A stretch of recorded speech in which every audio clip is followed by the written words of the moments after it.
que yo en lo particular he leído es la historia del profeta Jeremías. Me encanta de inicio a fin. Veo en esa historia la manera en la que sucedieron las cosas, no solamente en lo espiritual, sino también en el contexto social de un país.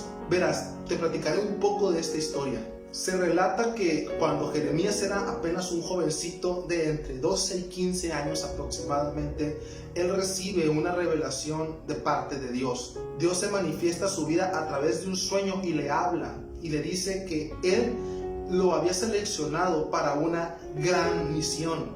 A lo cual Jeremías responde y le dice: Señor, ¿cómo puede ser posible que tú me estés seleccionando si yo apenas soy un niño? Y Dios le responde: no digas, Jeremías, que eres un niño, porque yo estoy contigo y mis palabras estarán puestas en tu boca. Esta experiencia a Jeremías lo marcaría para toda la vida y de una manera muy particular. Imagínate que de la noche a la mañana tus mismos familiares te marginen y te aparten de ellos por el simple hecho de haber tenido un sueño especial. No sé ustedes, pero muchas veces esto sucede en las familias. Cuando tú tienes un sueño o un anhelo y las familias no lo comparten o incluso te pueden llegar a ver raro. Esto sucede muchísimo dentro de las familias, incluso cristianas. Recuerdo también la historia de un amigo que por el simple hecho de haber aceptado a Jesús como su Señor y Salvador, lo corrieron de su casa. Pasó momentos, se puede decir, difíciles, pero al final de cuentas esa decisión fue la que marcó la historia de su vida y en la actualidad él tiene una vida tranquila, cómoda y sirve a Dios en todo momento. También conozco la historia de una persona, una muchacha, la cual resultó embarazada y la corrieron de su casa. Y al poco tiempo ella pudo encontrar un confort y una tranquilidad en los brazos de Dios. Y vemos que cuando Dios toma el control de la vida de las personas, Él transforma todos los entornos y todo lo que sucede alrededor. Bueno, esto fue lo que le ocurrió a Jeremías. Cuando él recibe este sueño de parte de Dios, su propia familia no entendía lo que estaba pasando. Aun y cuando en su familia era una reconocida familia de profetas y de sacerdotes, Jeremías no había sido visto del todo bien, puesto que era un niño el que estaba recibiendo esa revelación. Y peor aún, ¿qué palabras tan fuertes Dios ponía en la boca de Jeremías? Déjame te platico que en aquel tiempo la nación de Israel estaba dividida en dos: el reino del norte y el reino del sur. Por un lado estaba Judea y por otro lado estaba la nación o el reino de Israel. Esta división política que se había dado provocó más que una división en lo particular, sino que también fue una división socio-religiosa. Esto implicó muchas cosas, pero principalmente implicó la mezcla de religiones. Se vino un caos total, de tal manera de que cada quien adoraba a su Dios y cada quien hacía lo que a él bien les parecía. Había un desorden. No había un gobierno firme en sí dentro de estas naciones. Por lo cual Dios llama a Jeremías y le dice: tú vas a ser mi mensajero y les vas a decir a estas personas lo que yo quiero que ellos comprendan. Y desde que él era muy joven, el Señor lo empieza a utilizar, y el llamado, lo que Dios empieza a hablar a través de Jeremías, era lo siguiente: arrepiéntanse, porque ustedes están mal. El rey se ha equivocado y ustedes han seguido sus malos caminos. Vuélvanse al Dios verdadero, vuélvanse a la senda de justicia, vuélvanse a lo que es correcto y bueno. A muchos de nosotros no nos gusta que nos digan que estamos en un error, y menos cuando se trata de un gobernante. Pues en esta ocasión resulta de que el rey iba pasando a través del pueblo y Jeremías tuvo la oportunidad de hablarle directamente a ese rey. Y cuando se lo topó de frente le dijo: tú estás mal, has cometido un error y Dios te está llamando a cuentas. En ese momento el rey se enfurece contra Jeremías y lo confronta de una manera muy dura. Lo lleva a un calabozo. Tiempo después Jeremías sale de ese calabozo y él continúa diciéndole las palabras que Dios había puesto en su corazón a toda la nación, tanto al reino del norte como al reino del sur. Él sigue predicando y diciéndoles: arrepiéntanse, porque vendrá un juicio si no lo hacen. Esto siguió y siguió y siguió. La crisis social en la nación fue empeorando cada día más, al punto de haber confrontaciones entre ellos mismos. ¿No te suena algo familiar a lo que está pasando el día de hoy en nuestro país? La gente dejó de llamar bueno a lo que era bueno y comenzó a decir que era malo. Cambiaron las definiciones de lo que era bueno y lo que era malo. Y por eso Dios utilizaba a Jeremías.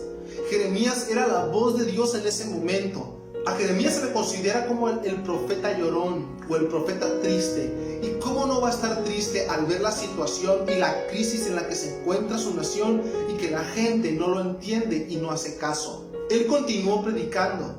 Y así como muchos de nosotros tenemos sueños y anhelos, Jeremías también tenía sus sueños y sus anhelos. Él tenía una prometida y él deseaba casarse y formar una familia. Pero en una ocasión, predicando, nuevamente el rey lo apresa y lo lleva a un calabozo. Y estando en ese calabozo, su novia va a visitarlo. Pero al momento de ir a visitarlo, uno de los guardias la atraviesa con una espada enfrente de Jeremías. Dime tú, persona que me estás escuchando, ¿tú qué harías si a ti te ocurriera algo así? Que la mujer que tú tanto amas y que anhelas formar una familia con ella, le ocurra esto delante de tus ojos. Un feminicidio. Lo llevaremos al contexto actual. Si a ti te ocurriera esto con tu esposa o con tu hija o con tu hermana, ¿tú qué harías? La Biblia relata que Jeremías exclamó a gran voz y con gran dolor en su corazón. Le dolió la muerte de su amada. Y él estaba allí en esa prisión. Y estaba allí de manera injusta. Él solamente estaba haciendo lo que Dios le había dicho. No había cometido ningún delito. Lo único que había hecho era señalar los errores del rey y del pueblo. Y a cambio de eso, le habían matado a su prometida. Pero lejos de abandonar su lucha, su causa, en vez de hacer eso, Jeremías siguió predicando. Jeremías no se lanzó a destruir cosas. Jeremías no se lanzó a realizar un movimiento para derrocar al rey. No, nada de eso. De hecho, Jeremías exclama estas palabras y dice lo siguiente: me sedujiste, oh Señor, y fuiste más grande que yo. En otras palabras, Jeremías le está diciendo: Señor, yo ya no quería predicar. Después de lo que me hicieron, yo ya no quería seguir esto. Sin embargo, el amor que tú tienes por este pueblo fue más grande que mi agonía. Fue más grande que mi lamento y que mi tristeza. Y por ese grande amor yo voy a seguir predicando. Y él salió de ese pueblo y siguió predicando lo que era justo, lo que era correcto. El rey nuevamente lo apresa y lo mete a una fosa séptica, con excremento hasta el cuello. Imagínate estar en esa situación, y me impresiona cómo Jeremías seguía todavía predicando y buscando la justicia de Dios. Para esto entonces, el imperio de Babilonia ya estaba cerca de la nación y ya los estaba sitiando, los estaba rodeando. Ya no había escapatoria. Cuando el rey mira esta situación, él manda llamar a Jeremías, lo sacan de aquel lugar y lo llevan delante del rey. Y el rey le dice: dime, Jeremías, ¿qué es lo que yo tengo que hacer para evitar la catástrofe inminente que se viene a nuestra nación? Y Jeremías le dice estas palabras: cuando había tiempo no hiciste nada, pero ahora lo que tú tienes que hacer es humillarte delante de Dios, y ciertamente tú vas a ser llevado esclavo a la nación de Babilonia, pero vas a vivir. Esto enfureció aún más al rey. Jeremías fue golpeado, fue expulsado de aquel lugar. No me puedo imaginar el corazón de Jeremías después de todo lo que haya pasado, lo que había sucedido, y que él lo único que quería era prevenir a su nación de lo que iba a venir. Así como Jeremías, en estos tiempos Dios ha levantado a muchos jóvenes que hablan a través de las redes sociales, que alzan la voz a través de los parques, a través de videos, o que directamente hablan a las personas y les dicen que están equivocadas y van por el camino equivocado. En lo particular, me ha tocado hablar con personas que defienden los actuales movimientos, tanto feministas como progresistas, y yo les digo lo siguiente: ¿en qué momento han apartado su causa de algo justo a buscar que se legalicen cosas como el aborto, a buscar que se legalicen cosas como la ley de los niños trans? ¿Cómo pasaron de defender a las mujeres a ahora estar haciendo desastres y destruyendo puestos y casas, destruyendo lugares de personas inocentes que no tienen nada que ver en este problema? Recientemente me tocó ver un video de una muchacha que con muchos esfuerzos ella había juntado unos ahorros para poner su negocio en el centro de la Ciudad de México, el mismo que fue vandalizado por un grupo de mujeres. ¿Cómo puede ser posible que las personas que supuestamente buscan justicia estén respondiendo aún con más violencia? Esto mismo pasaba en las épocas de Jeremías. Había confrontaciones entre el mismo pueblo, eran hermanos y aún así se peleaban. Pero en medio de esas confrontaciones se levantó un Jeremías. Y así como Jeremías, se levantó un Habacuc, se levantó un profeta Ageo, se levantó un profeta Amós, se levantaron profetas en ese momento. Un grupo de personas pacíficas que hablaban con el amor de Dios, con el corazón de Dios en sus manos y decían lo que tenían que hacer de manera correcta. Sin embargo, vemos cómo en una y otra ocasión las personas no escuchaban, los azotaban, los golpeaban, los llevaban a prisiones, aún siendo inocentes.